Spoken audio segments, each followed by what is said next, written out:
Today, we're going to talk about episode number 12 from Surah Al-Imran. And we start with verse 111. It says, "They will not harm you except for some annoyance, and if they fight you, they will turn their backs and flee, then they will not be helped. They will not fight. They will not harm you." These are the people of the book. The Quran is addressing the Muslims who converted from Judaism to Islam. He is telling them that your colleagues or Jewish leaders who insult you, they won't be able to do anything to you except use harsh words. Basically, it's just insults and all those kinds of verbal abuses. So that's actually pretty good. Because in verse 110, the one right before this, which we ended the last video with, it says, "And if the people of the book had believed, it would have been better for them. Among them are believers, but most of them are rebellious." So here, the people of the book are being mentioned again, saying that they won't harm you, meaning the Muslims, except with harsh words, just verbal harm. In other words, harm with their tongues. So who was it that was actually insulting the group? The Jews who converted to Islam. And were the ones insulting were Adi, Al-Numan, Abu Rafi, Abu Yasir, Kanana, and Ibn Surya al-Qatwini, whom we talked about in Surah al-Baqarah. Very good. So, who did they verbally abuse? Abdullah ibn Salam. Abdullah ibn Salam left Judaism and converted to Islam, along with his companions, a group that was with him. So the Jews who remained in Judaism started insulting those who had converted to Islam. And that's when the verse was revealed. And notice, when these people insulted those people, the Quran revealed a verse.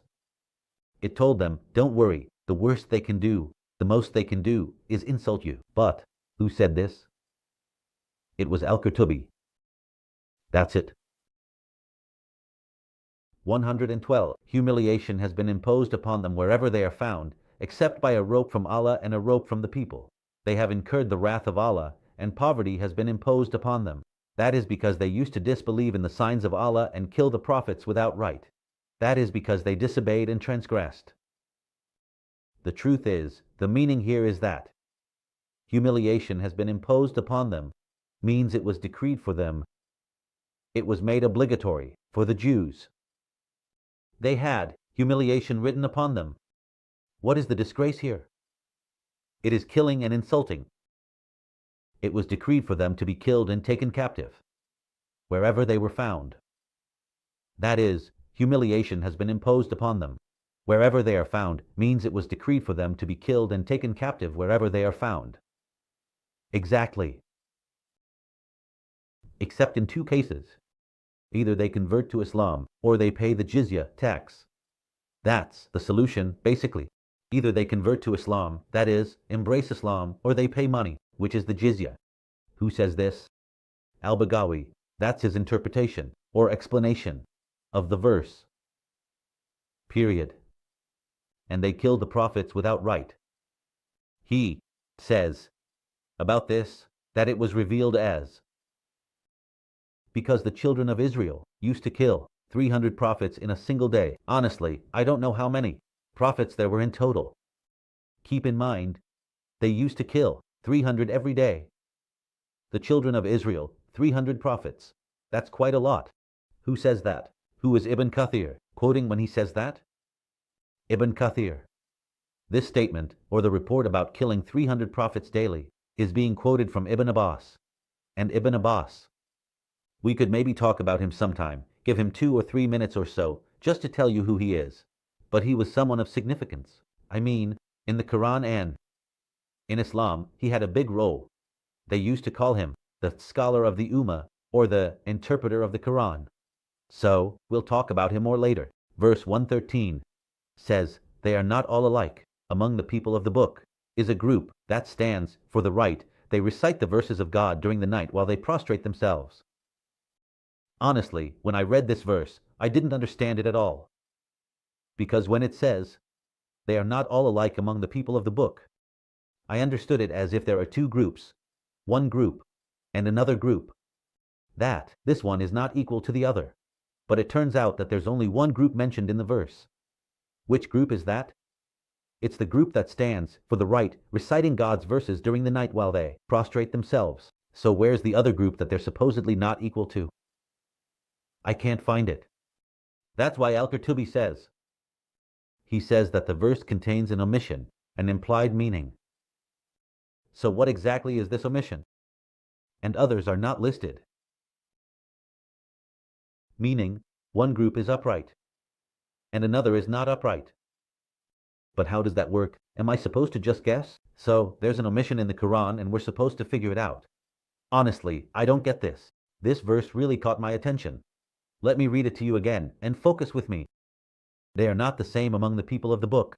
So who exactly, among the people of the book, are not all alike? Supposedly, it should be one group like this and another group like that. But actually, it's just one group, which is what exactly?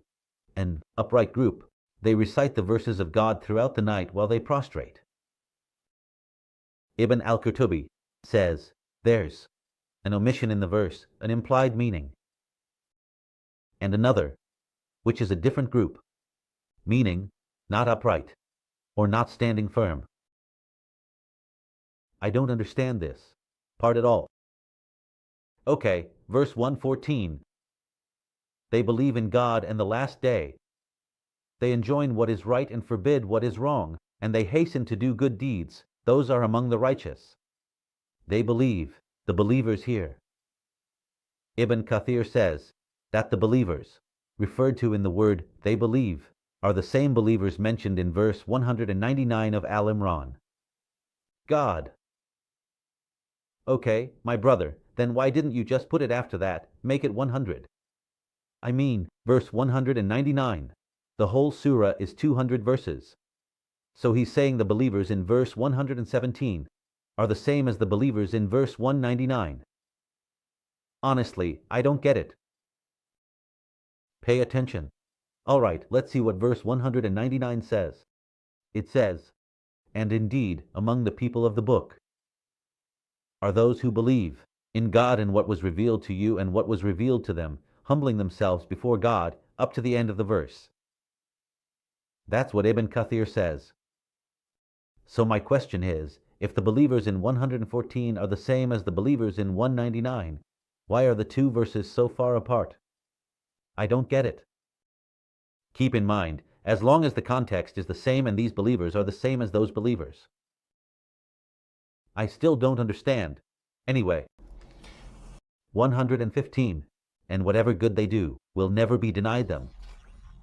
And God knows well those who are mindful of Him. In reality, how did the people of Hijaz, the people of Medina and Hijaz, use to recite these verses? Pay attention here. The verse in our current Quran, in our religion, what does it say? And whatever good they do will never be denied them. No, they used to recite it as, whatever you do, with a ta, you instead. The verse in our Quran is with a thya, they, but it was with a ta, you. And whatever good you do will never be denied you. I understand the difference. So, the verse in our Quran uses they do and they will be denied. But the recitation of the people of Medina and Hijaz, do it, and you will be completely infidels. 116. Indeed, those who disbelieve, their wealth and their children will never avail them anything against God. They are the companions of the fire. They will abide therein forever. Pay attention here as well, okay? Are those who disbelieve the same as the people of the book, who are referred to in verse 114 and 199? Or is it something different? Because I don't really understand this part. Ever since it was said that the people of the book mentioned in 114 are the same as those in 199, I've started to get confused about who is who. So in 115 it says, and whatever they do. Now, are they the same people of the book, the ones who, whatever good they do, it will not be denied to them? And then in 116, it says that those who disbelieve, their wealth and their children will not benefit them at all against God. So, are they the same people of the book, mentioned in 114, 115? and 199, or are the ones referred to as those who disbelieve in 116? Someone else, not the people of the book. I'm not really sure. 117. The example of what they spend in this worldly life is like a wind containing frost that strikes the crops of people who have wronged themselves and destroys it. God did not wrong them, but they wronged themselves. Here, honestly, I have the same question. The example of what they spend. Who are the ones who are spending? Are they the same people of the book mentioned in 114, 115, 116, and 199? Are they the same ones? I mean, all of this is talking about them, because in the previous verse they were described as those who disbelieved.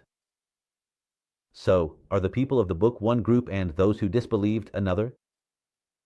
I mean, 14, 15, and 199 are the people of the book.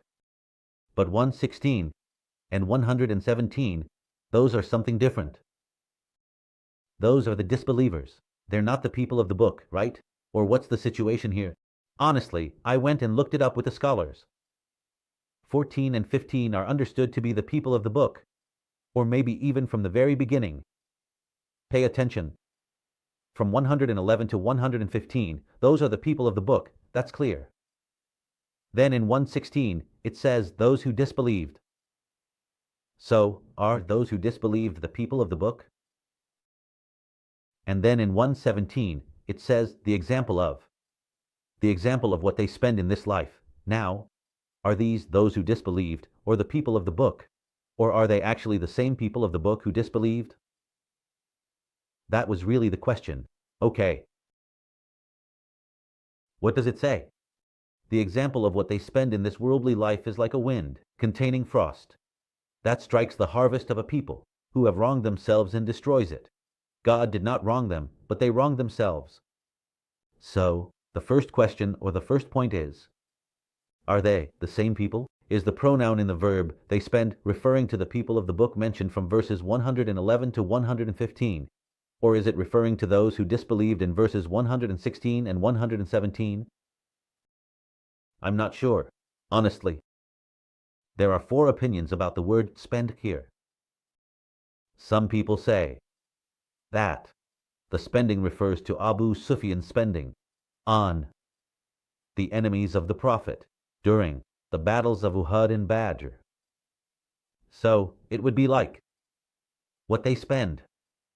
Who are the ones spending? Who was Abu Sufyan spending on the enemies of the Prophet? At what time? During the battles of Uhud and Badr. All right. The second opinion says no. It's the spending of the Jews on their scholars. The third opinion says no. It's the spending of the disbelievers in this world. The fourth opinion says no. It's the spending of those who do not seek God's pleasure. Where did these 4 opinions come from?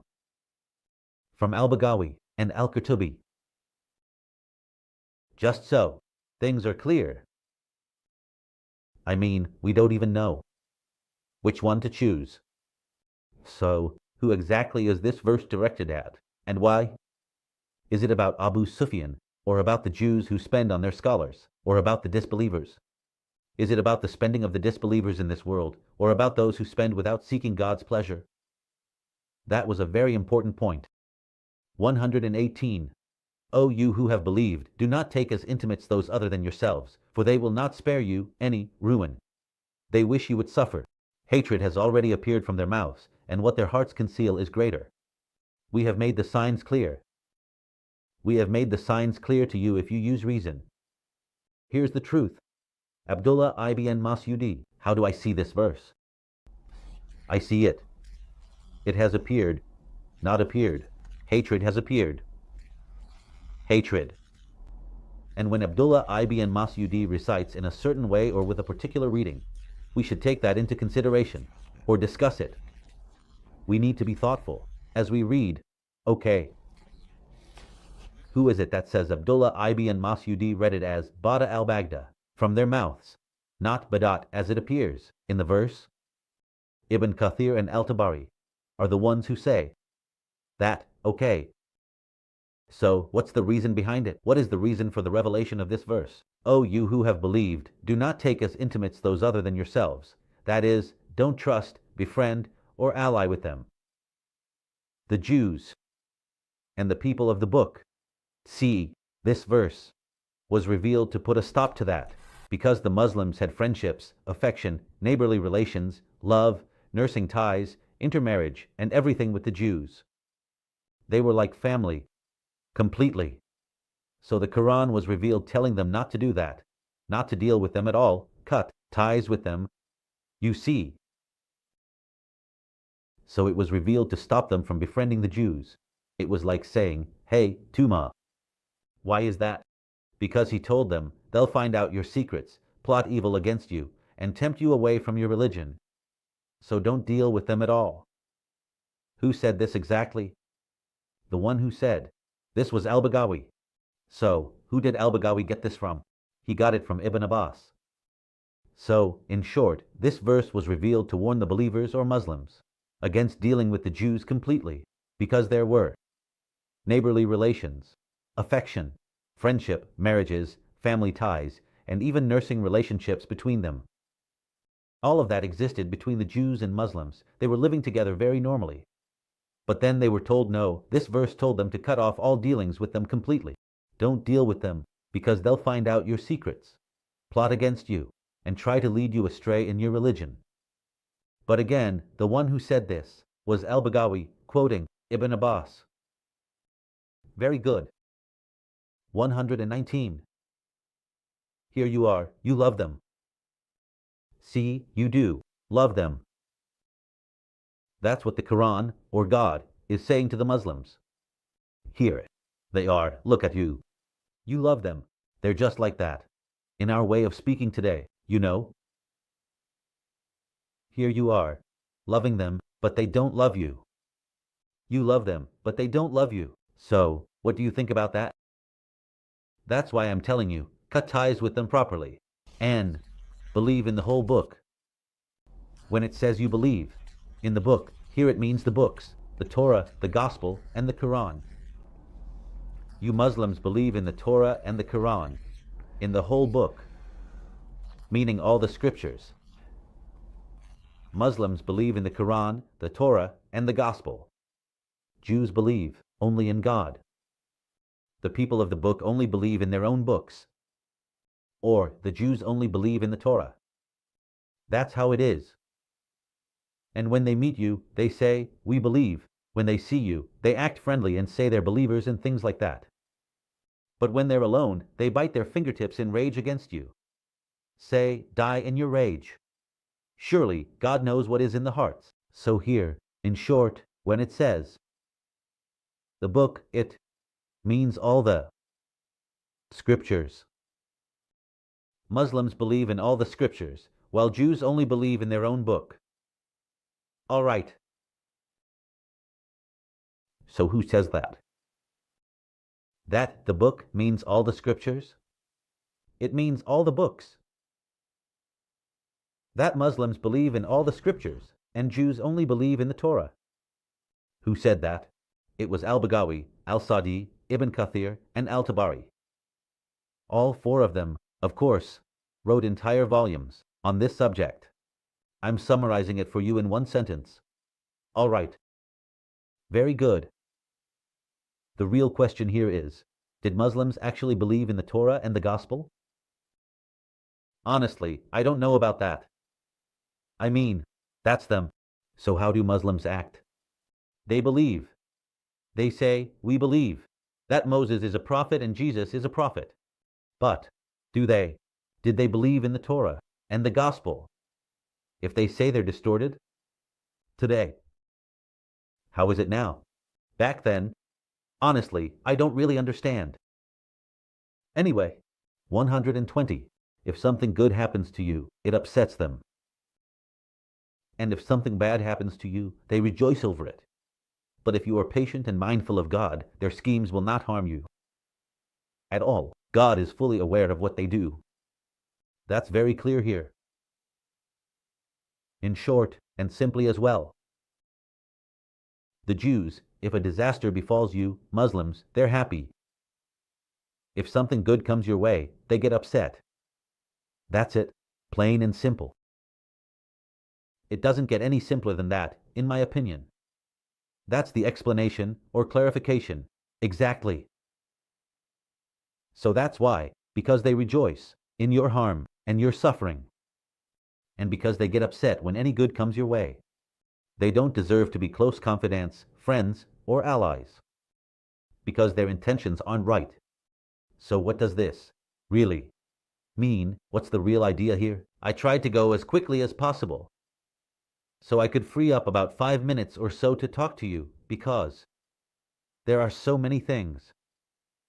I mean, before we start responding to your comments on the previous video, I just want to say that the Quran criticizes the people of the book, and specifically the Jews, maybe from verse 111 to 120. From verse 111, which we started with, up to verse 120, and even before that, and in the previous video as well. Honestly, maybe all of Aali-Imran is really criticizing them quite a lot. Me, too. You see, you have to go back to Surah Al-Baqarah, and see what it says there.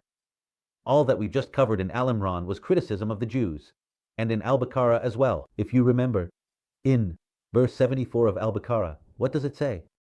It says, O children of Israel, remember my favor which I bestowed upon you, and that I preferred you over all the worlds. Over all the worlds. Over everyone. You get it? All right. So, that's what came before. Now let's look at what's coming next, and I don't want to get ahead of myself. Of course, we're going to come across a lot and we'll talk about things. Every time we come across something, we'll mention it, make comparisons, and everything, and see what it says. And we gave the children of Israel the scripture, wisdom, and prophethood. This is the book, the wisdom and the prophecy, and we provided them with good things, not just that. And we favored them over all the worlds. So where is that? In Al-Jathiyah 16. Okay. So, here I just want to say that the Quran was a reaction to human events happening on earth. Meaning, when the Jews did well, the Quran praised them and favored them over all others. But when they acted badly towards the Muslims, the Quran criticized them. That's the idea. Keep that in mind. And that's why the actions of the Jews on earth, whether with Muslims, non-Muslims, or even among themselves, were entirely by their own independent human will, completely separate from God's will. God had nothing to do with what the Jews were doing. They were the ones doing both good and bad. So, when they did something good, God would favor them over all others. When they did something bad, as you can see, He would forbid Muslims from dealing with them, from taking them as close allies or friends, and so on. So here, it means that God does not will for the Jews to do all these things, whether good or bad. Because if He willed it, He knows, yes, He knows what they did, what they're doing, and what they will do. Yes, that's true, but God does not will it. He knows, yes, He does not will it. Because if He did, then we would be dealing with a scenario where events are prearranged in advance, just so verses could be revealed about them. That's how it is. The Quran was never in the preserved tablet, as they claim. Look, God is eternal and timeless, but the Quran is a relative occurrence. That's the matter, simply put. So the Quran was covering things as they happened. That's why I'm one of those people who say that the Quran actually ascended from the earth to the heavens, and then returned from the heavens to the earth a speech. That's all there is to it, simply put. It means it was composed, just like a journalist who goes to cover an event and reports it to people, either with photos if he has a camera or in writing, saying this and that happened, or so-and-so did this, so that happened, or the police caught so-and-so. Basically, any event, he goes and covers it. For example, someone is talking about his election campaign, so he says that he attended such and such an event, and then people started arguing with each other. So he said this, and they responded to him by saying that, and so on. In other words, the Quran was covering human, earthly events. You see, using verses or divine texts. That's how it works. Keep in mind, if you come and tell me that the Quran is eternal, no, the Quran is not eternal. The Quran is a product of its environment, its culture, its civilization, and its era. You see what I mean? Because that simply means that the Jews, if the issue is that the Quran is as ancient as God, then those people like Ibn Sirin, Al-Qatwini, Kabi, and so on would also be as ancient as God. That's exactly how it is. You see, so that's the point. There's a difference between God and his words. God is one thing and his words are something else. Especially when you also consider the human element involved in the matter. Because, I mean, who actually compiled the Quran? Anyway, if you look at it, the main characters and events in the Quran are all about the people living in the Arabian Peninsula, whether they were Muslims, Jews, Christians, or others. They're the ones whose actions shaped the text. The text was formed by what they did. And then, 12 years after the Prophet died, the Muslims gathered through Uthman ibn Affan, and they compiled the Quran, organized it, added the diacritical marks, arranged its verses and chapters, and all of that. So it's not eternal or anything like that. It wasn't in the preserved tablet or anything like that either. Thank you all very much.